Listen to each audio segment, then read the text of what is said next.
Ladies and gentlemen, welcome back to the Candidates Tournament of 2024. This is round number 7 out of 14, and tomorrow is a rest day. We are officially at halftime. By the way, tomorrow I'm also putting out an interview with none other than the Indian chess legend, 5-time world champion Vishwanathan Anand.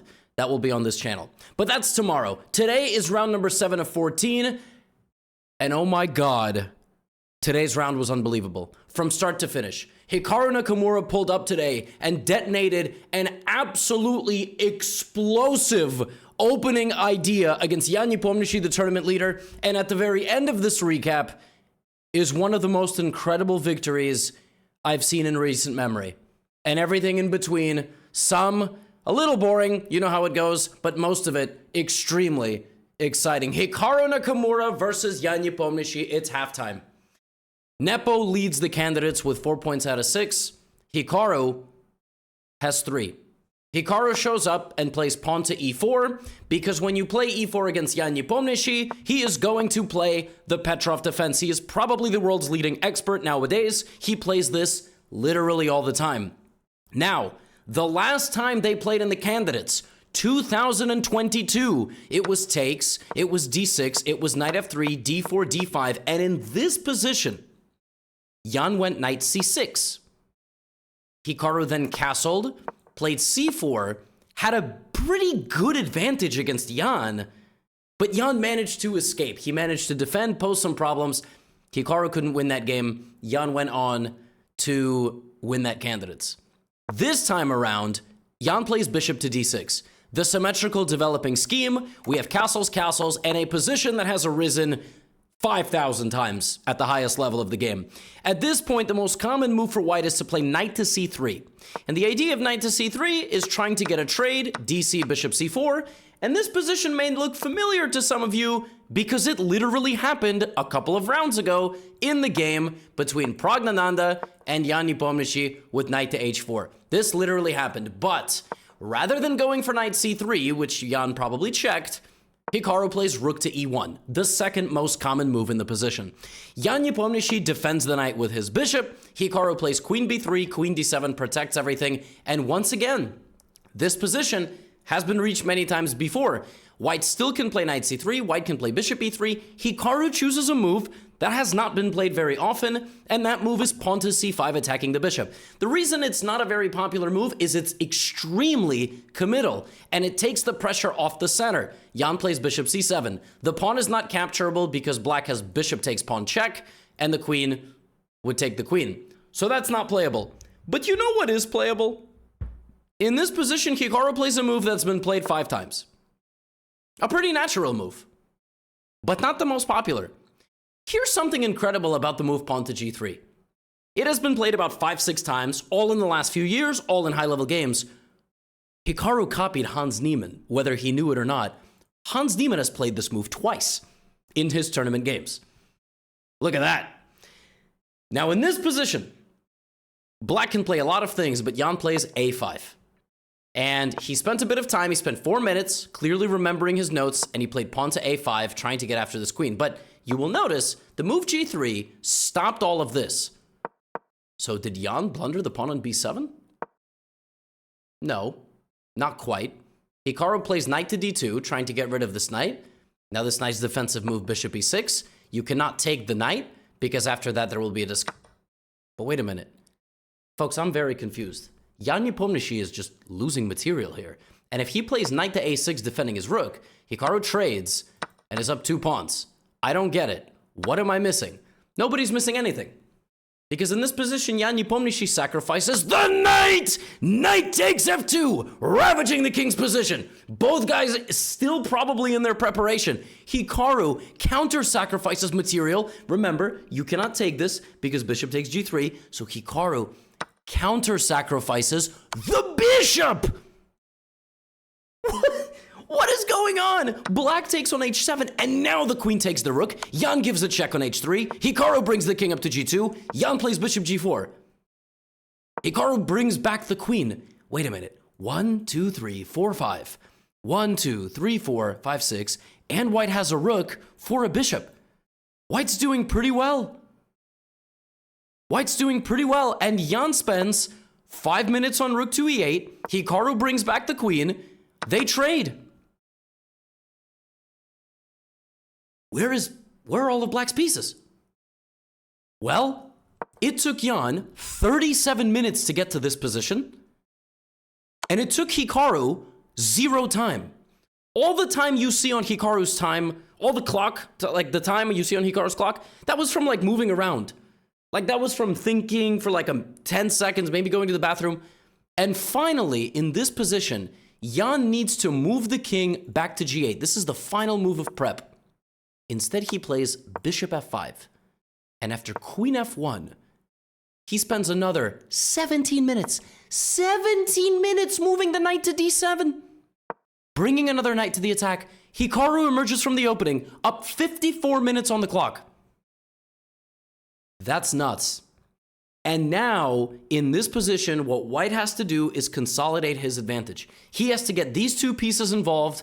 Black is going to bring all these pieces, and he's going to have a queen, 12 points of minor pieces, and maybe a pawn, and maybe a couple of other pawns attacking white's king. It's an extremely dangerous position, but this is an absolutely perfect turnout from the opening if you are trying to beat the guy that is winning the tournament. Hikaru plays knight f3. Clearly, from the time spent, he's out of his own preparation.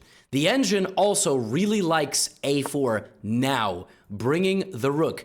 And not just bringing the rook, there's other concepts that don't work right now, but in the future, something like this, and that pawn's a runaway freight train. I mean, good luck stopping it. You're gonna have to sacrifice something for it. The engine still evaluates the position barely equal if black sacrifices literally all of his pieces and tries to win white's queen, tries to get to white's king, bishop h3. I mean, it's like an insane position.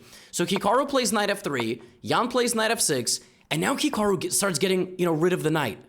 Because again, if you take, you get rid of a few pieces, you're gonna just be winning.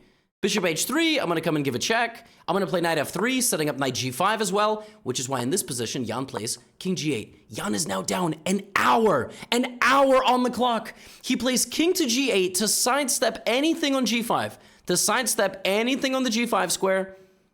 And now Hikaru has to put this knight on f3 and go for a4. Like, if black plays something like bishop g4 in this position, white plays a4, queen, I don't know, f5, rook a3, and everything is defended. This was Hikaru's moment. He needed, after king to g8, it's very easy to sit here and tell you he needed to play knight f3 and a4. The complications in this position make your head spin. And Hikaru spent some time and offered a queen trade. But this critical move, despite offering multiple knight trades, causes some very serious problems. If Hikaru takes on h3 and comes back, black will come here. If white continues to hang around, black will play knight c5. And after queen e6, knight e6, the engine gives a microscopic edge to white, but black's gonna take that pawn. He's gonna get that pawn for sure. But the engine actually doesn't think that white is worse. In fact, after a4, it still thinks white has better chances. Hikaru saw that, and instead of that, plays a4, and suddenly, look how much that, 40 minutes Hikaru spent on the move a4, and he claims he missed this! Bishop takes g3! The all-in effort of all of these pieces. Now another piece sacrifice, and queen g6, and the white king must retreat, and the queen is lost. But by a miracle, white survives, because he has a bunch of pieces. Here comes the rook, and there's, you can get in like to c2, but knight f3 and somehow everything is protected because white just has enough material. So bishop e2, Jan gets in with his queen, and they have nothing better than to repeat moves. The white king cannot escape checks. By the way, if the white king could escape checks, white would be completely winning. Because white would have 3 pieces and a runaway pawn. So the players shuffle their pieces back and forth, and a draw is agreed. An hour up for Hikaru, a massive chance. Back-to-back candidates, back-to-back in the Petrov against Jan, back-to-back.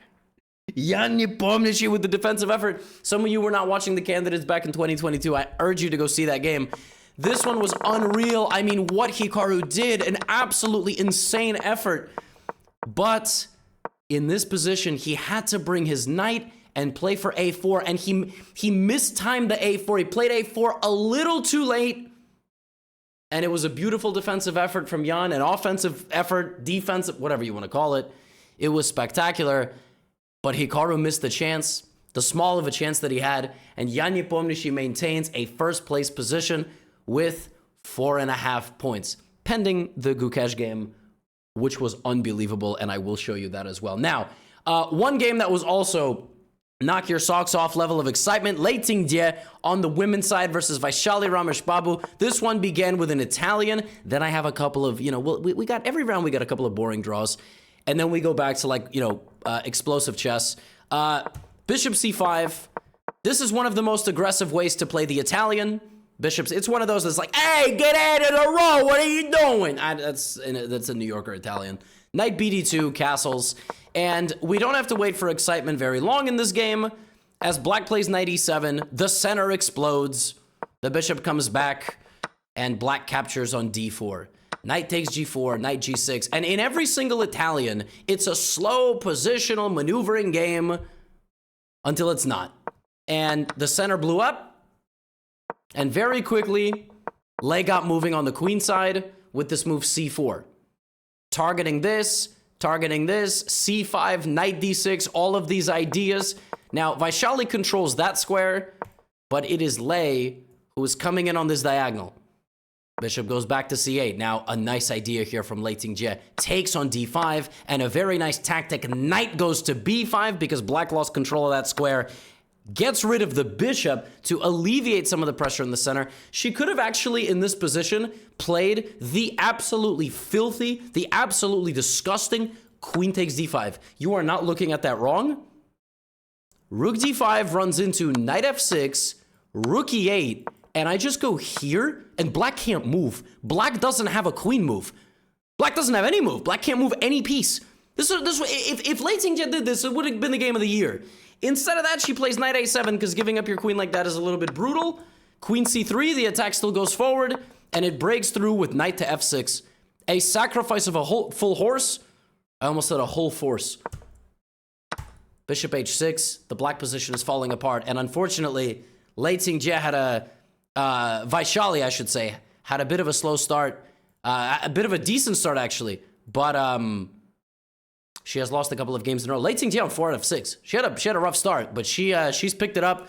And listen, she won the last one, so she has a whole halftime to go. Now, Fabiano Caruana. I talked about showing you some boring draws next.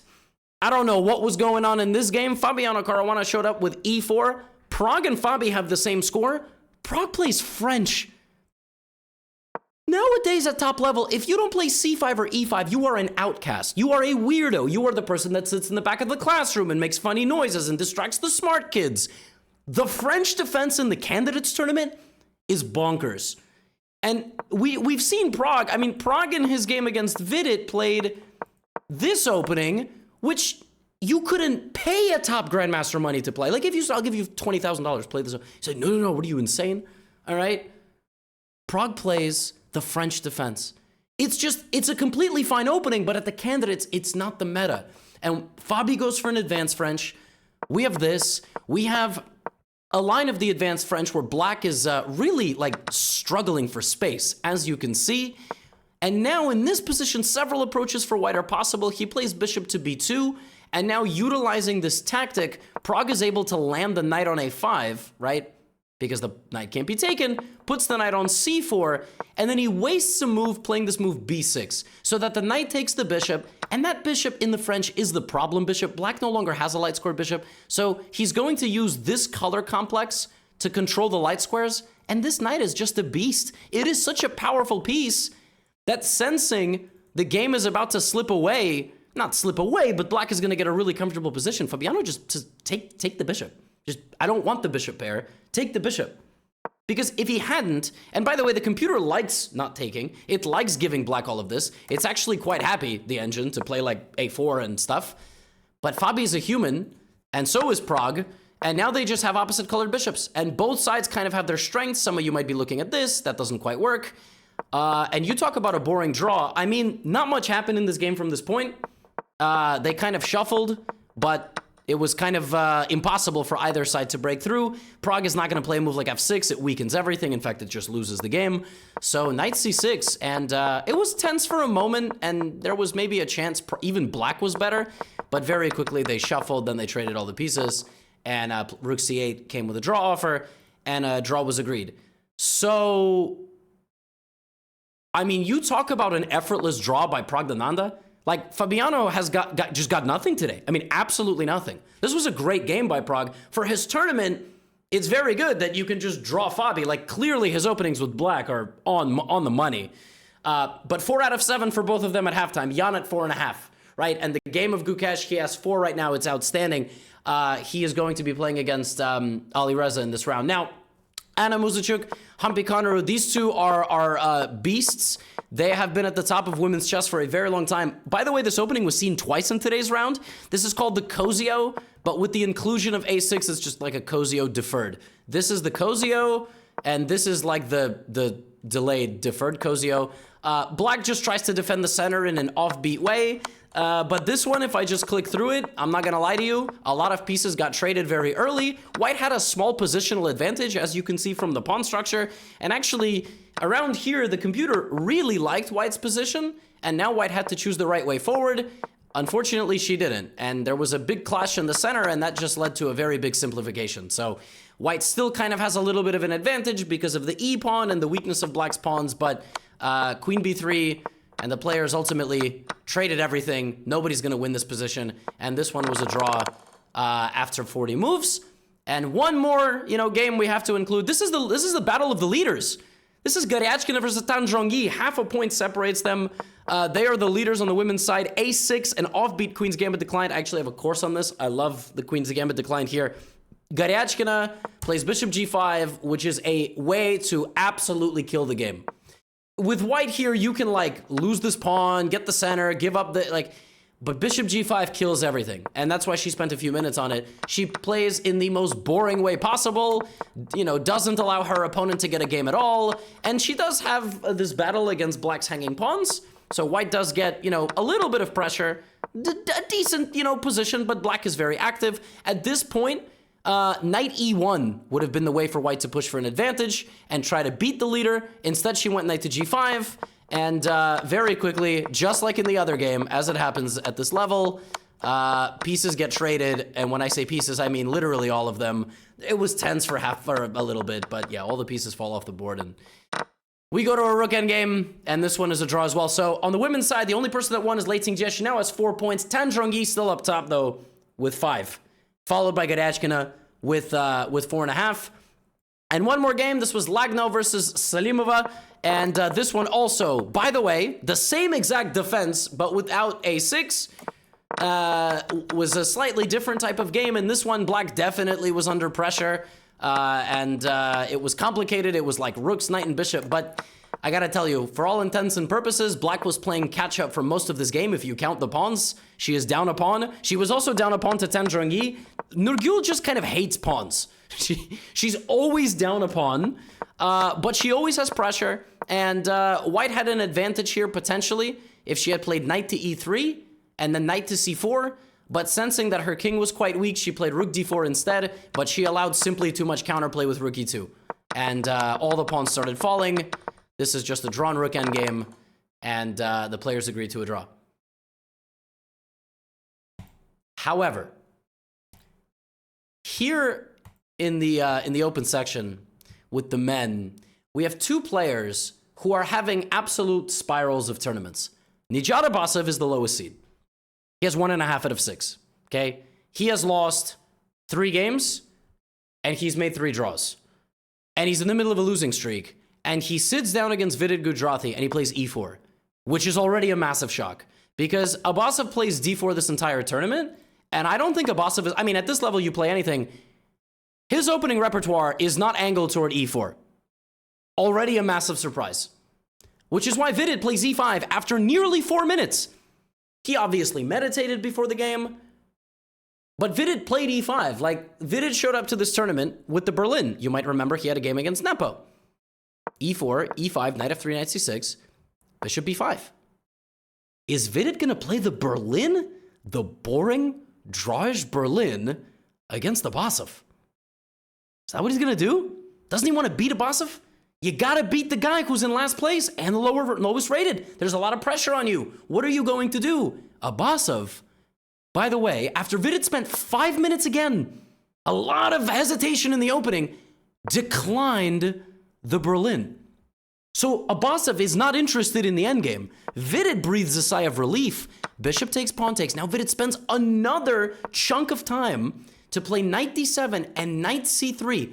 In this position, c3, rook e1, h3, all of these moves, knight c3 is almost never played. So Abasov just showed up today and said, I'm going to play chess. I don't care about openings.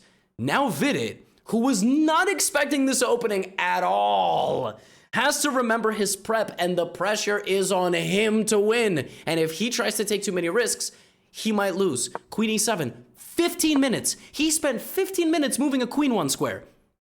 Queen to e7. The idea is a flexible move. There's a lot of flexibility involved with this move. Maybe black will go this way, maybe black will go this way.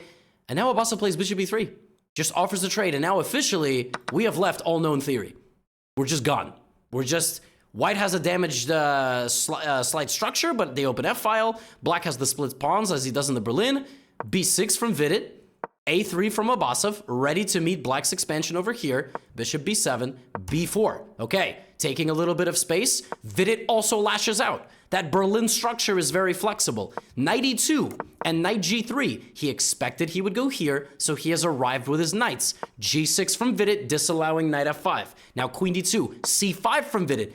And Vidit at some point is just going to have to take over this game. He has a big army of pawns on dark squares. He has a very nice position. Rook f7, and now Vidit says, you know what? He's playing too hesitant. h5. This is where I got to go for it. This is where the better player is going to take over. A win here for Vidit would be massive. Remember, Pragg and Fabi Drew, they both have 4. Nepo 4.5. Vidit would join right there. Obviously, he doesn't know the result, but I'm saying 4 points would be massive. Here he's going for it. Queen e6, very, very slow, methodical game. King g7, but he's down 30 minutes. This man is always down like 30 freaking minutes. It's terrifying. King h2, but Abasov hasn't done anything in this game. Knight h4, okay, that threatens knight f5 check. Shockingly, Vidit doesn't blunder the fork. Queen e1 back, rook g7. Slowly, methodically, Vidit is just waiting for a chance. He's just waiting. He's shuffling. Now he locks that side of the board. He locks it. The computer didn't like that very much. And Abasov immediately punishes him. And the position's getting a little spicy. Queen c2. Okay, Vidit's giving up that pawn. Knight f8. That's a free pawn, by the way. Wait a minute. No, it's not. Rook d3. Okay. But what about takes and takes? Yeah. Rook f3. I don't know if that's the right plan. It might have been better to try to rotate and plop the knight on d5. Vidit splitting his pawns, creating weaknesses. But he's playing very, very deliberately, very assertively. There it is. He catches Abasov going backwards with a punch, clocks him, and now he's much better. But he has 18, wait a minute, he has 18 minutes, but he has to make 8 moves. It's move 32. So fantastic form for Vidit. Excellent. Rook back. Pawn takes on e4. The white position is disintegrating. D takes e4. Best move from Vidit, sniping the knight. And now g5 like the Terminator. 5 more moves to go. 16 minutes, 5 moves. It's a good amount of time considering the play is very natural. Abasov on the ropes. Abasov is on the ropes. Vidit, another deliberate move. I don't like that he spent 6 minutes on that move, but I think he just didn't want to jump in. He was a little bit worried about the knight coming back, so he plays knight f6, and now Abasov backing up again. Where are the pieces even going? He has to support his center. Vidit is now much better if he plays queen d6 because white runs out of moves. You cannot take this because queen d2, white doesn't have a move. Like, if white plays knight b1, he just loses e4. So he could play like knight a2 and then queen d3. Takes, and the white position falls apart. I mean, everything is hanging. You can't take on f6 because if you take on f6, I take on d2, everything hangs. Vidit has to play queen d6 and find this idea of queen d3 if this knight moves. And he doesn't. He doesn't find it. And now, all of a sudden, on the time control with 3 minutes to go, Abasov gives back the advantage. Abasov needed to play knight c3, knight d5. He doesn't. He hesitates and does it like this. And now Vidit plays c6. Vidit is back to winning. And he has 30 more minutes to do it. Pawn takes h4. And now, Vidit must find the move rook h7. Rook h7 brings the rook to the h-file. Black cannot go here because rook h3 is just game over. You just lose everything. Rook to h7 is the winning idea, but he plays g4. Vidit needed to make sure. He had to make sure the rook bulldozes the h-file. This is a nice idea, but suddenly you're too slow. If now you play rook h7, I take here, you take on h4, and I'm faster. I'm getting to your king before you even have a chance to get to mine. And all of a sudden, despite not even being in that much of a time trouble anymore, he plays this move too quickly. He doesn't work out all the details. And suddenly, Abasov clears the board, and he's not even losing anymore. Absolutely shocking turn of events. Vidit is a pawn up, but not a single pawn can move. None of the pawns can move. Abasov is threatening an infiltration of his own. There are no checks. And Vidit is going to be really hurting this tournament because the amount of chances that are piling up, the half a points that Vidit gave to Fabi, to Abasov, he would literally be winning the candidates. He lost a couple of games fair and square, but he has missed a few chances that are brutal. He has played some really, really, really inspiring chess, and he has not taken his chances. You know who has taken his chances? Gukesh. You know who has 1.5 out of 6? Alireza Firouzja. Alireza has gone down 10 ranking spots in the world. He's down to like number 16 or something. I mean, it is unbelievable what is happening to Alireza Firouzja. And he shows up this game after losing yesterday, and he plays a London. Like, that is where we're at. We just play a London. That is what we do. And that's not a, what else can you do? He has to play another 8 games, including this one. Like, it's bewildering. It is crazy. And Gukesh just plays a very principled, very normal stuff. But Alireza, the thing is, what do you do now if you're Alireza? Do you play for a win every game and potentially run into problems? Like, do you just buckle down and play solidly? I don't know. That's not Alireza's style. You know how I know it's not his style? Because bro played h4. Gukesh, remember Prague's bishop? You remember the Prague game? The French bishop on d7? Gukesh has the same bishop. He's trying to get rid of it. Alireza plays h4. Like, he's still trying to play exciting and exhilarating chess. Knight bd7, bro played rook h3. I just spat because this is so absurd. Like, and on the next move, he played h5. This is literally how I play chess, 3 in the morning, because I can't sleep, maybe after a couple of beers. Like, this is coffee house chess. This is what we love about Alireza. This type of chess. And Gukesh is a very good defender, very stubborn, doesn't let Alireza play h6, takes on f1, and just knows, he knows if he waits, just like in the Prague game. Remember the Prague game? Of course you don't. In that game, Gukesh was up 3 pawns and under massive pressure, down 70 minutes on the clock. But he knows if he just waits, if he deals with the forward momentum, he's going to flip him like it's judo, okay? And Alireza plays knight e5, all right? And Alireza is down 37 minutes. Not because he was out prepared, because he's just not in the best of form. He's just spending a lot of time. That's just sort of how he's doing things. Now, knight d7, and yes, rook g3 is very scary, but just king h8. Alireza has 30 minutes to make 23 moves. Abasov drew. If Alireza loses, he's in last place after halftime. That's unheard of. He plays a5. Gukesh plays queen c7. He's just waiting for Alireza to do something bad. Knight f3. Queen takes a5. Now, this move, queen a5, the reason Gukesh spent 17 minutes is because it's an offer of a draw. What am I talking about? Well, it's a draw offer because bishop takes h6.